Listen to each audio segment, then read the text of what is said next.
राम राम। कैसे हैं आप सब। स्वागत है आपका गुरुकुल लेगेसी बाय नीतू राठौड़ के एक और नए वीडियो में।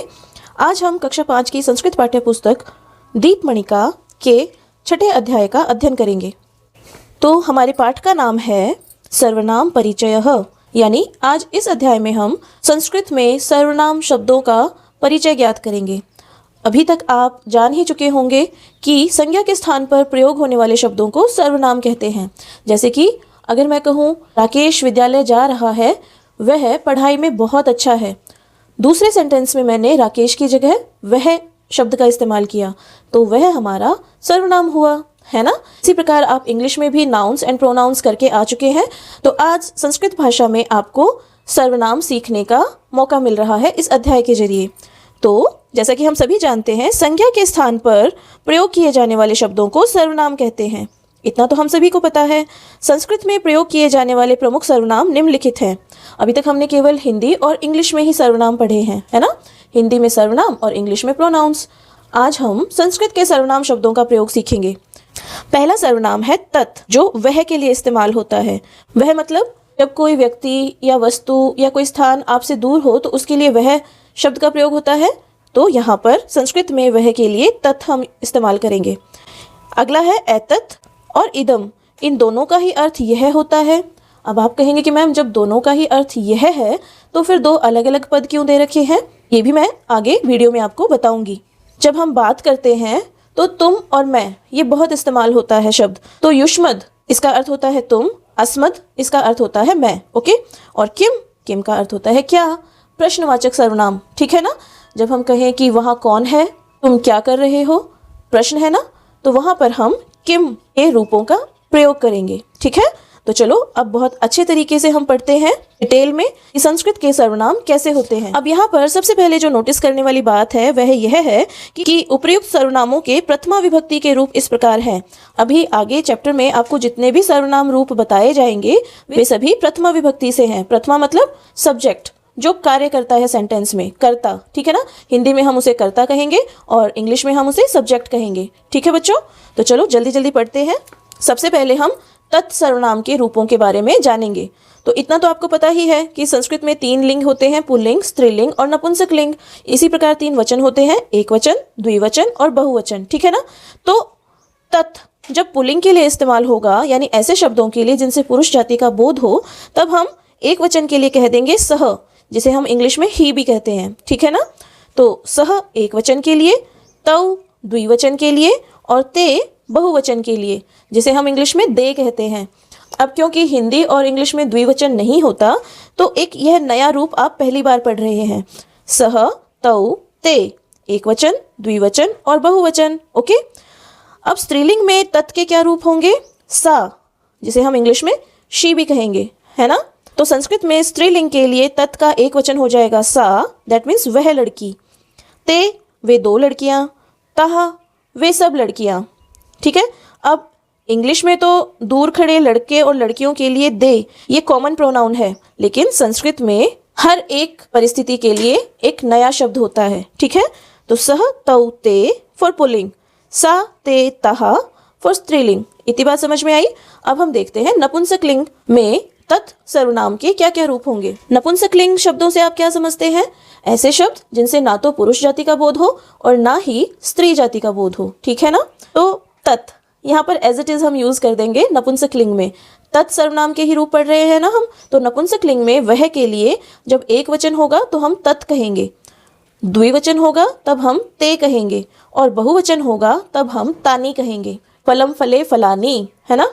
तो यहाँ पर उसी के हिसाब से तानी याद करने की अच्छी ट्रिक है ना, ठीक है। तो चलो अब हम आगे बढ़ते हैं। अब हम पढ़ेंगे एतत् और इदम के बारे में, जिनका अर्थ होता है यह। तो पाठ के शुरू में ही क्वेश्चन अराइज हुआ था कि जब दोनों का ही अर्थ यह है तो हम 2 अलग अलग शब्द क्यों पढ़ रहे हैं। तो उसका कारण यह है बच्चों, इदम तब यूज होता है जब कोई चीज बिल्कुल आपके पास हो, इतनी पास कि आप उसको हाथ से छू सकते हैं, ठीक है ना।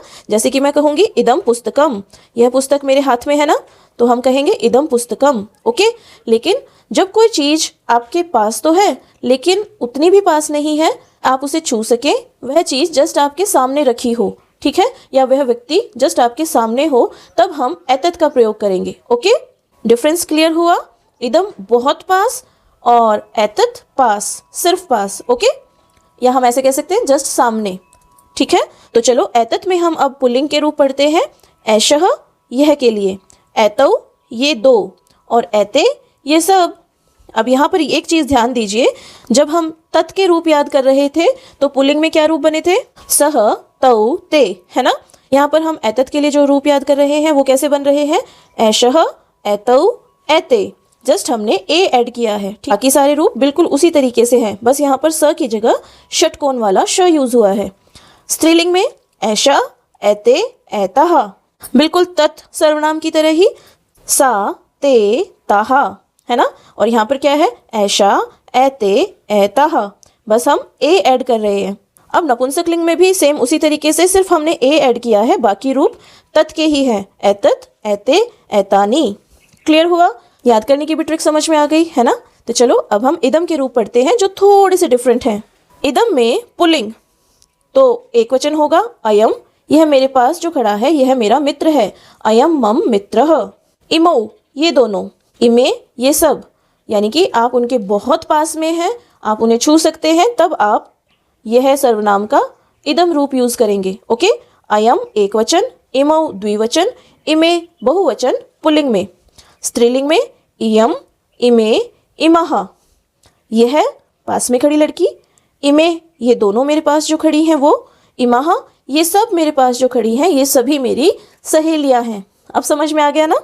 और नपुंसकलिंग में इदम, इमे, इमानी, ये तो बिल्कुल एतत, एते, एतानी वाली टोन में ही याद करोगे आप। इदम, इमे, इमानी।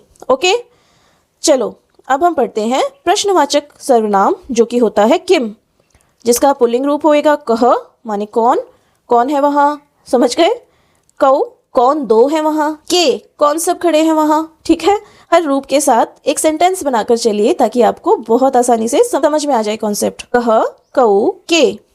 स्त्रीलिंग में का, के, कहा, यह तो बिल्कुल सह, तौ, ते, सा, ते, तहा, जो हमने तत् सर्वनाम के रूप यूज करे हैं बिल्कुल उसी तरीके से हैं, बस हमने स और त की जगह सिर्फ क को रखना है। नपुंसकलिंग किम, के, कानी। किम माने क्या, के माने क्या दो चीजें, कानी माने क्या सब। अब युष्मद तुम के लिए, जो कि सभी लिंगों में समान होता है। जब आपके सामने कोई लड़की है तो तुम उसे तुम कहकर ही संबोधित करोगे ना। लड़की के लिए तुम अलग और लड़के के लिए तुम अलग नहीं होगा।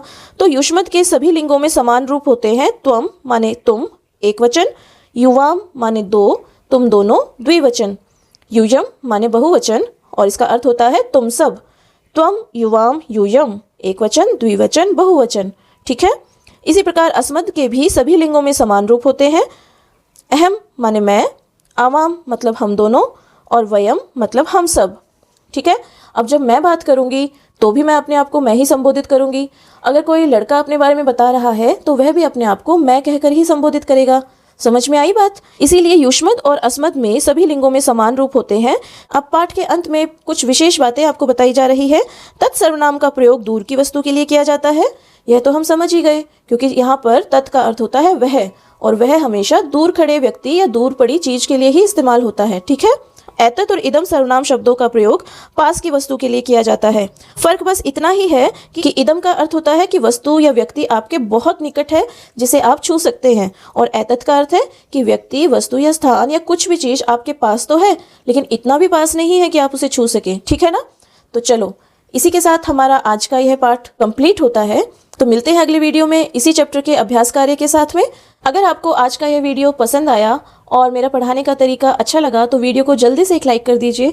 अपने दोस्तों के साथ भी शेयर कीजिएगा ताकि उन्हें भी संस्कृत सीखना आसान लगे। और अगले वीडियो जल्दी से जल्दी आपको नोटिफिकेशंस के साथ मिल जाए तो उसके लिए जल्दी से चैनल सब्सक्राइब कर लीजिए और बेल आइकन भी जरूर दबा दीजिए। ठीक है, मिलते हैं अगले वीडियो में। तब तक के लिए स्वस्थ रहिए, प्रसन्न रहिए, अपने माता पिता और गुरुजनों की सेवा कीजिए। राम राम।